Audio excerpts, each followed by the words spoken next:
इस्तीफा देले ओडिशार राज्यपाल रघुवर दास तांको इस्तीफा पत्र को ग्रहण करिसेंती राष्ट्रपति। रघुवर दास को इस्तीफा परे डॉक्टर हरिबाबू कंभामपति को ओडिशार नुआ राज्यपाल भावे नियुक्ति दिया जायछि। तांकु ओडिशार नुआ राज्यपाल भावे नियुक्ति करिसेंती राष्ट्रपति। पूर्वरु मिजोराम राज्यपाल थिले हरिबाबू कंभामपति।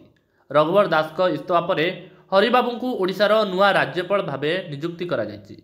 से आंध्रर राज्य बीजेपी सभापति थिले। लोकसभा को भी थरे निर्वाचित होइतिले। काहेकि रघुवर दास इस्तीफा देले ताकू नेई नाना थियोरी कह जाउछि।